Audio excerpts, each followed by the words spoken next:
Well, good morning, everyone. My name is Liisa Lähteenmäki, and this is my colleague Anne Alvesalo, and we are here to tell you about our research project which deals with corporate criminal liability in Finland. And the project is funded by the Finnish Work Environment Fund, Finnish Institute of Occupational Health, and then University of Turku Faculty of Law. And in this project, we have two main aims. Firstly, we wanted to look at the historical project of the lawmaking process of corporate criminal liability. And to this end, we examined quite a massive amount of documents during 1973 and 1994. And these include memos and comments and official documentation from the Finnish Parliament and the committees that were kind of like drafting the legislation.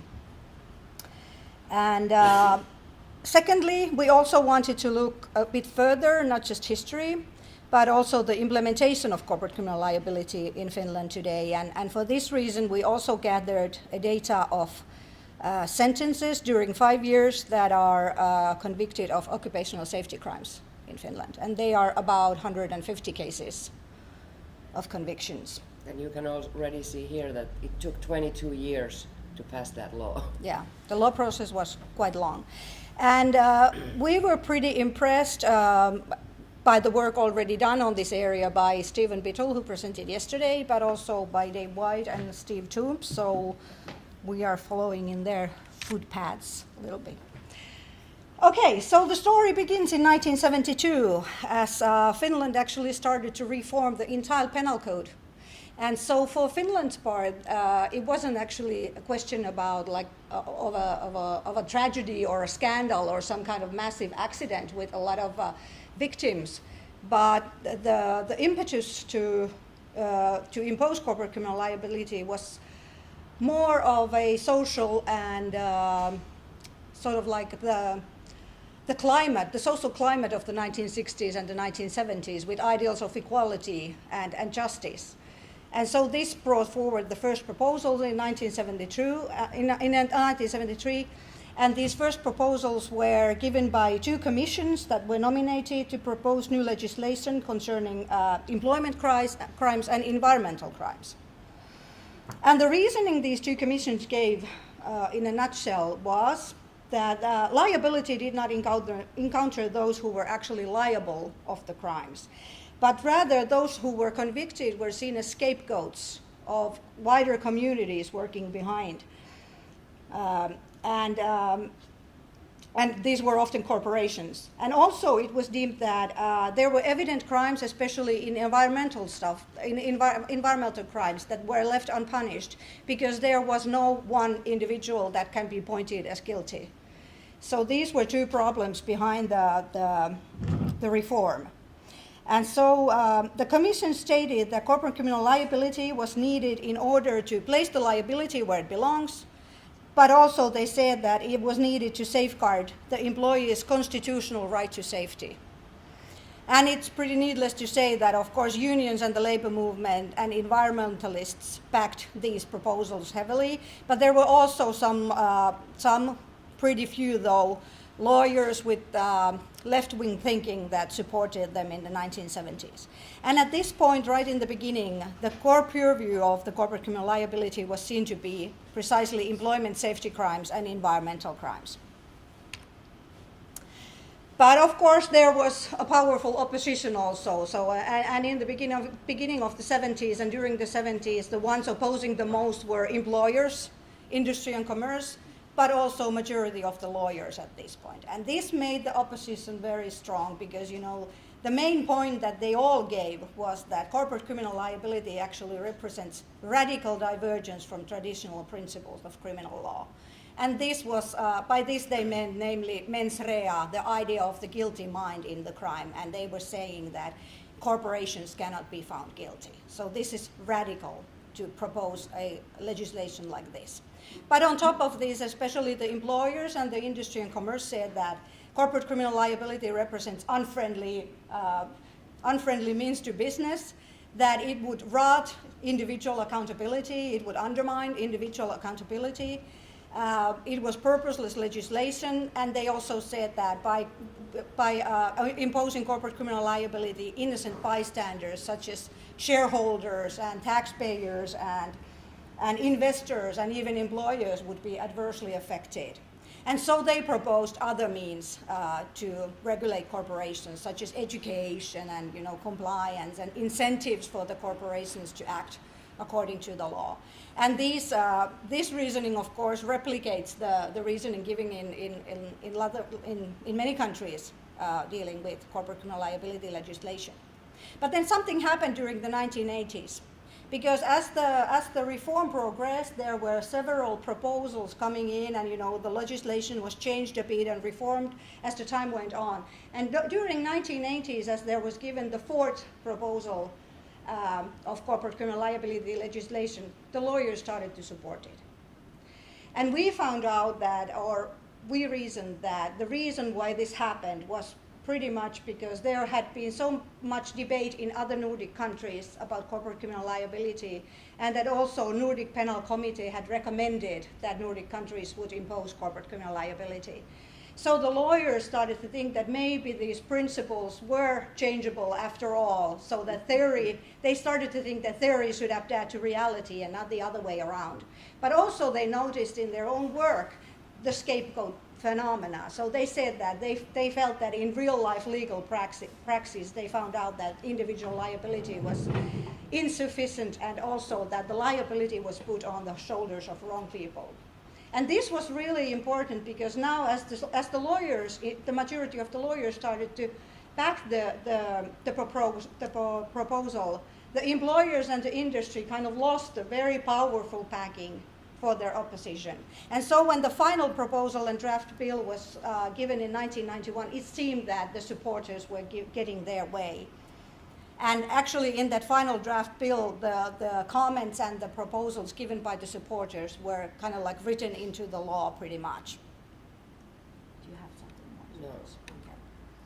But as the Finnish parliament started to deal with corporate criminal legislation in 1994, 3 years had gone by, and Finland had a parliament election in 1991 in which we elected for the first time a right-wing majority cabinet, and the Social Democrats and the Left Alliance were left in opposition. And as the bill finally came to the parliament, it had been changed. Firstly, sentencing was imposed discretionary, which meant that individual judges in courts had the final say to decide whether the sentence would be put on the corporation or not. So this left the situation pretty uncertain. But also safety crimes that were kind of regarded as the core purview right from the beginning of the reform were excluded from the law. And so we found out that these final decisions were sort of made behind the curtains by the right-wing cabinet ministers, because we had this personal communication with some people who actually took part in the process in the 1990s. And they told us that the reasoning that these ministers gave was that as in the beginning of the 1991, Finland was experiencing a heavy recession, there was a lot of unemployment and the economy was plummeting. They said that corporate criminal liability would send a wrong message to the business at that time. In safety crimes. Yeah, in safety crimes especially. Overall, but especially in safety crimes, because they said that it would affect the employers adversely. And so we also kind of found out that even though the lawyers were really critical in the final stages to kind of like make the process go to the end and to get the law passed, so they sort of delivered the law, but it was the politicians who actually decided the purview and the conditions of sentencing. So you can say that this was nothing but kind of like a rational juridical reasoning behind the legislation. There was that, but then in the end it was actually the political tide that changed the content of the law. And then also I think we think that this represents an example of a struggle of these different interest groups. And in a way we think that both the opponents and the supporters got their way, because the opponents were not able to kind of like kill the law. They were not able finally to just say that, okay, this is not going to be passed at all. And so the supporters got their way in that way, but also the opponents were triumphant because, you know, they could kind of like hold back, or they could essentially kind of like make the law in a way so that, Castrated. yeah, castrated, well, vitiated, I would say, yeah. And then we kind of think that actually, even though the law was passed, then this outcome ultimately meant that corporate crimes were not processed as crimes. Because, you know, as the sentencing was discretionary, so there weren't many cases coming to the court in anyhow, because, you know, the prosecution and the police would think that there's no certainty of conviction, so why pursue the thing. And then, of course, also that since it had been noted that safety crimes are the essential area where this could be used and they were excluded, then of course these crimes would not be dealt with corporate criminal liability.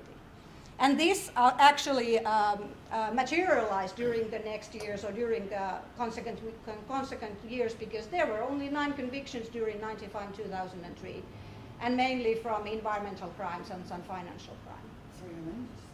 Sorry? It was only how many? 9 convictions only. In what years? 95 and 2003. Yeah. But then 2003 is another what is it? Thanks. Because then there was another reform pertaining to corporate criminal liability, and at that time safety crimes were included and sentencing was changed to mandatory, which is the principal rule in Finnish legislation. And this sort of happened in a social climate of the thought that there is now a war on economic crime, and you know that we have to be tough on economic crime. So then Anne will tell about the implementation. Okay, we can change places. Yes.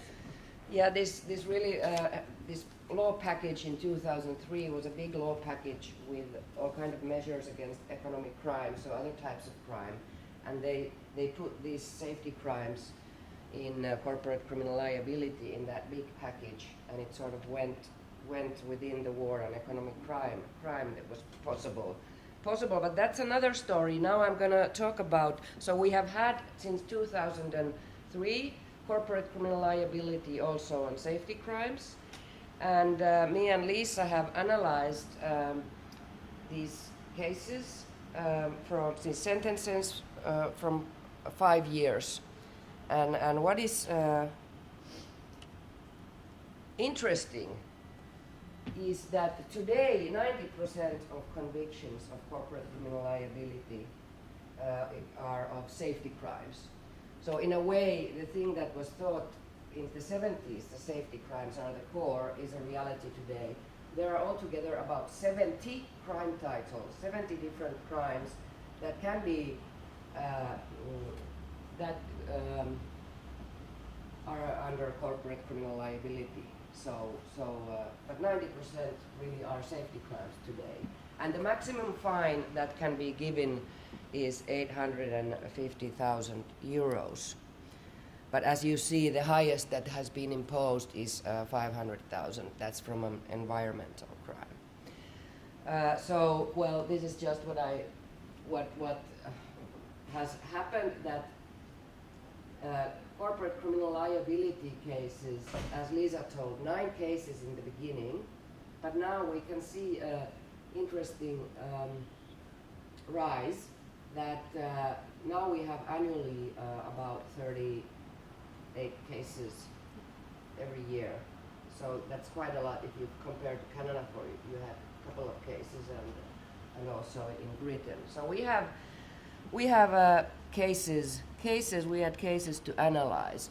But as you can see from here, the mean of safety crime, the theoretical max is 850,000 euros. The average is around 10,000 euros. I will tell you more about that in a bit. So they are not very big, these fines. So in our data of the 5 years, and looking at also from a longer period, it is circa 10,000, and the typical fine is 5,000. And In 87 of these cases where corporate fine has been given, also individuals are convicted, because the law allows, or it is sort of written in the law, that there can be convicted individuals and corporations. And exceptionally, you can also only convict the corporation. But the main rule is that individuals and corporations get the punishment. But if you look at the amount, firstly, who of the managers get punished? Mostly they are low and middle management. So the high management very seldom gets the individual punishment. So the corporation is punished, and then the low and mid management. And the average individual fine is about 1,000 euros. So when you compare that, and usually there are 2 to 3 people convicted. So the individuals get 2,000 to 3,000 altogether, and the corporation typically 5,000, or as an average 10,000. Depends on which number you look at. So the average wage in Finland is about 3,000 euros. And then when we looked at the turnover of these companies, in these preliminary analysis we have made, so we're going to do more. The average turnover is about 92 million, and the average return. So you can see that the fine is 0.2 of average return. And the variation in this data is that it was, because there were really big companies and then smaller companies, the variation is between 0.03 and then 10% of the turnover. What we also found is that confiscation, you know what is confiscation? Yeah, is very seldom used. So the prosecutors don't demand it, and well, when they don't demand, you can't convict them, of course. But yeah, and this was, and then we saw that the duration of offences do not seem to affect the sentence. We will look more carefully when we have just begun the analysis. So you can see in the käsituomiolauselma, in the sentences, when we analyzed how they write it, that you can see that there have been omissions of like 6 years, but then they constructed, you know, as the happening at that time when somebody got hurt. And that doesn't seem, they don't seem to perceive it and look at all the expenses that have been saved and then try to confiscate that benefit. Some of the sentenced companies have won prizes in national competitions for workplace safety, and then we found also these repeat offenders. There was one company who had three. Actually, there are two companies with three sentences during these 5 years. Yeah. Then what we saw from these are just some preliminary findings, that we wanted to collect information about the victims, what age they are, how long have they been working. They don't write about the victims, they are quite invisible in the sentencing texts. But what we could see that there were some very young, so when they were young victims, then they wrote about it, because it's especially punishable if they are young. So okay, there were some findings that we have looked at, and what we will look also at in this data, we have 70 variables now and to analyze. So we will look at what kind of omissions happen and how they recur in this data. Look more detailed into the turnover and return in detail. Maybe look at other stuff also, because we looked at 1 year's turnover and return. But actually it would be good maybe to look a 3-year period to get a better picture, because as you know, these numbers are quite fictitious, especially for 1 year, because they can really change totally. Well, then we will analyze that what are these companies like that are sentenced, and what is the industry and so on. So we have all these in our variables. And then what kind of factors seem to affect the amount of fine. And then we will analyze also how the courts argument their decisions. So these are stuff we haven't yet done and will be doing with this data. Okay. It seems, the use of CCL has increased. We can see that clearly. But firstly, the amount of convictions is still relatively low. So even if we have 40 cases a year, which is a lot compared to Canada or other countries, we have 60,000 convictions of individual people on other crimes. I mean, 40 versus 60,000 is not so much. Okay, the amount of fines is ridiculous. Individuals still punished more severely than corporations. So we can ask, are corporate crimes still, or they are relatively unpunished?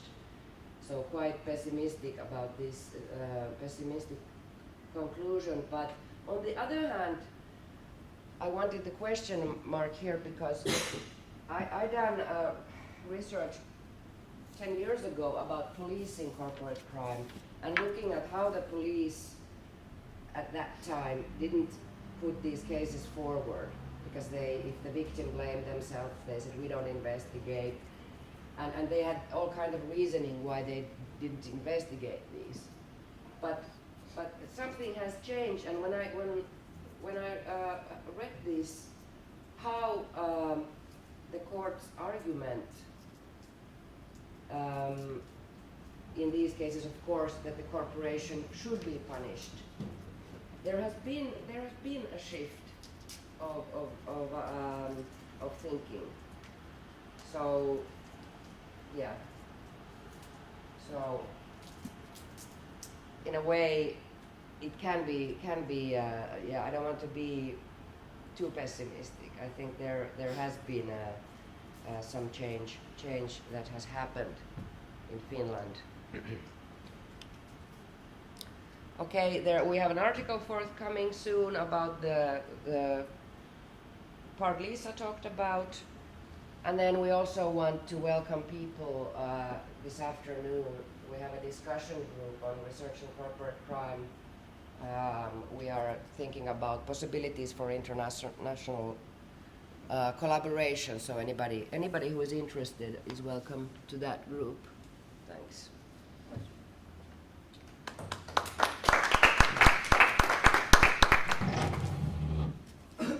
So we could maybe take a couple of questions or comments before we move on to that next one. Things I want to say.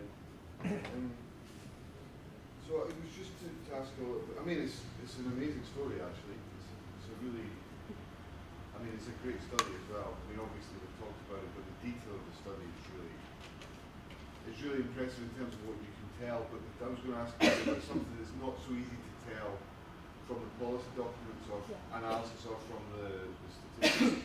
And that was just the kind of background to the shift, because, and obviously I'm thinking about the UK and the comparative. I mean, I don't think it's exactly comparative because, of course,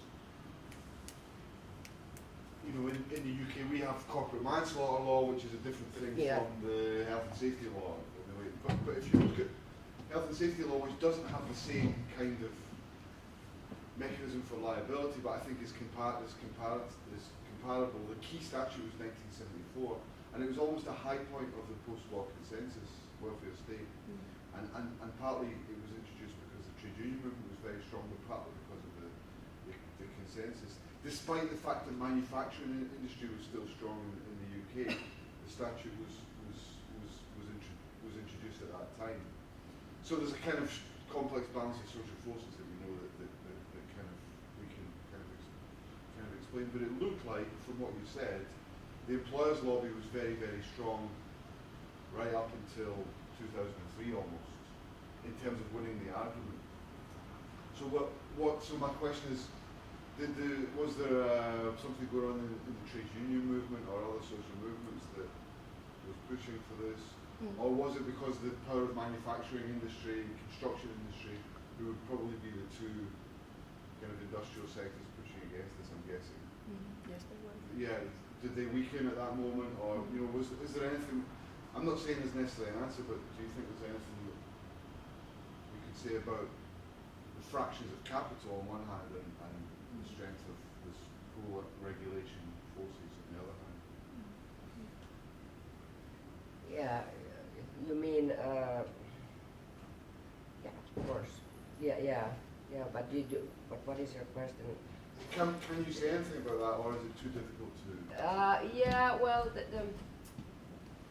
as you saw, it took 22 years, and then was the weird thing that it was ready in 91, and then it just lied somewhere for 3 years. It was a ready proposal, so of course something was going on that they didn't put it forward, and then when we interviewed asked these people, we didn't do systematically interview it, so it's not really our data, the interviews, but Finland is small. I just knew the guys and asked them that they all remember that it's this one minister who Minister just of said that Finance. and it was a clear compromise. Okay, have that corporate criminal liability, but no safety crimes. Okay. And then also the discretionary, which is really a discretionary sentencing. It doesn't exist in the penal. That is against the principles of criminal law. The main rule is mandatory. I mean, if you kill somebody, you will be punished. And here it was, you can be punished. So it was, and actually when discretionary sentencing was brought at one point to the table, even the industry opposed it because they had to be consistent in the principles of law argument. So they were against the whole bill, also against discretionary. But still it came. So it was a clear compromise that was made. Yeah. And of course, during the 70s in Finland, also the labor movement was much stronger than during the 1991 when the economy crashed and there was a lot of unemployment, and actually the employers had the last say. So during the 70s and in the beginning, it was very much the unions and the labor movement that brought forward. And in the first commissions, actually, there were people who represented unions. Some of them were also lawyers, but then there were people who were not lawyers. But later on in the progress of the reform, the members of the commissions were more like jurists, not so much anymore. And also during 1980, some of the unions withdraw from the opinion process. They didn't comment it anymore because after the discretionary sentencing was introduced, they were so disappointed with the law. They thought that there is no use even in commenting it. So they kind of like withdraw from that process. That was weird too. And Dave, are you also asking then what happened in 2003 for things to change, for safety crimes to be to back get on the to- agenda? It was what me and Steve have written about the war and economic crime in Finland. So it went within that push. Yeah, but it was also we haven't analyzed that because we wanted to analyze the documents, but they were lost from the Finnish archive. No, from the Ministry of Justice. Archive. Yeah, we wanted to see also the comments during 2003 or in the beginning of 2000. But when we asked for the comments, the Ministry of Justice said that they don't have them anymore. So, Just yeah. Is yeah. that unusual? And they blamed some unusual. employee of that. Someone who was doing their kind of Right. like military service or something. That it was probably him who lost them. I was like, okay. That's great. wow, that's a story. Yeah. That's deep. But otherwise, they were really helpful. So we got everything we needed from the ministry. They were really helpful. But this was they. Yeah, they it would had, be really interesting to analyze that, but I'm quite sure it just went with that. It was a big package of law, and at that time, almost everything in the name of the war against economic crime was passed. And it might be that they didn't really notice because they were really angry when they realized it had Yeah, come. the employers. The employers' unions. They wrote fiercely, and that this law should have been prepared in the Ministry of Employment. There's usually all the labor laws are prepared there, and then the penal law is prepared in Ministry of Justice. They thought they should have been prepared there, and blah blah blah. And they were really really angry that this happened. This isn't my area at all, but it's very interesting. Thank you. I guess one thing I'm wondering about, you mentioned that a stimulus to changing the law was the debate in other Nordic countries. And one of the things that comes to mind there is what I think maybe one of the best known things about Finland among criminologists historically concerns the prison population. And the narrative goes that at a certain moment Finland had a pretty high prison population, Yeah. but the other Nordic countries kind of shamed.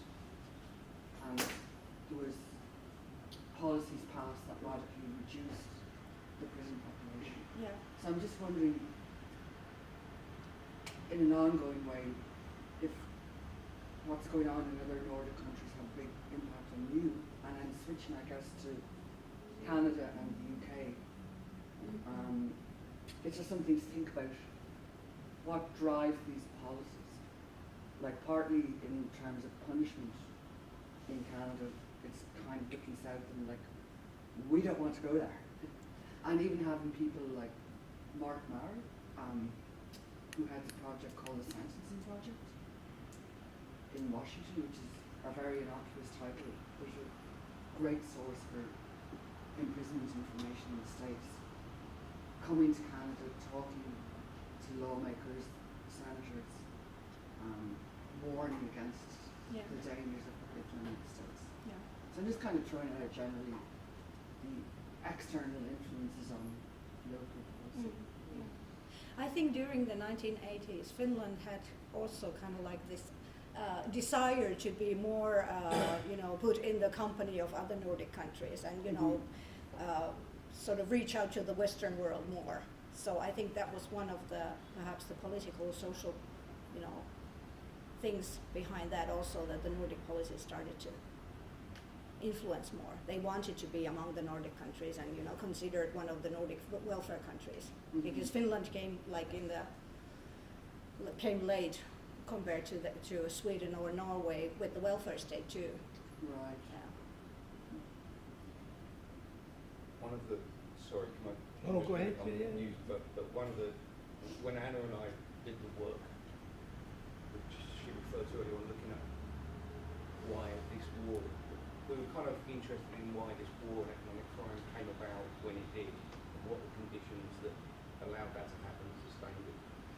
And okay, as any social phenomenon, it's kind of complex, right, of course. But one of the kind of big picture things, which I think, well, we claimed at least, right, we kind of claimed or argued, was that being more punitive towards corporate crime was related to being less punitive towards conventional offenders. So there's a kind of, in a sense, more of a balance in terms of criminalisation, criminal justice. A kind of condition of existence of being more punitive towards corporations was the fact that Finland had taken a less punitive turn. And what time frame was that? Well, I mean, the decision about decarceration was taken towards the late 70s, I think. Okay. So this is, we talk about social conditions unfolding over 2 or 3 decades, I think. But there's kind of, there was an ideology of equality existed in Finland at that time, which didn't, for example, exist in the UK. It's quite different. It's quite different culture and political economy, I think, in one of the kind of ways we made in the UK. But the war on economic crime started after, because of that economic fall in the beginning of the 90s, so that began in 1995, 96.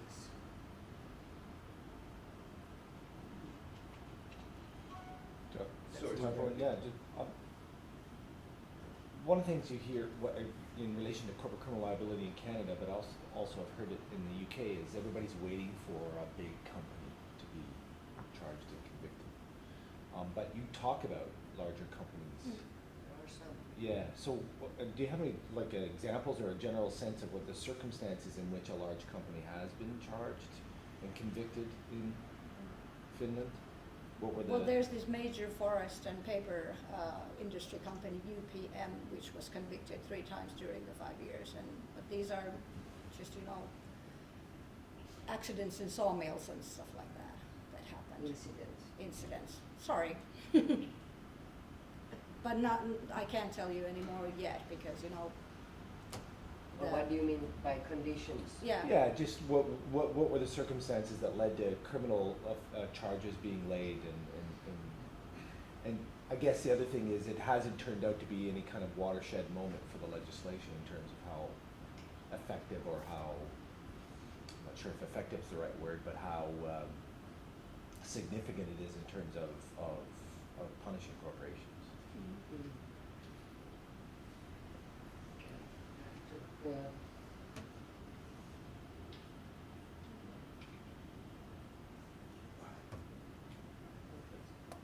about halfway through the session, so maybe we should go from Yeah. Thank you. Finland to Greece, but thank you very much. Yeah.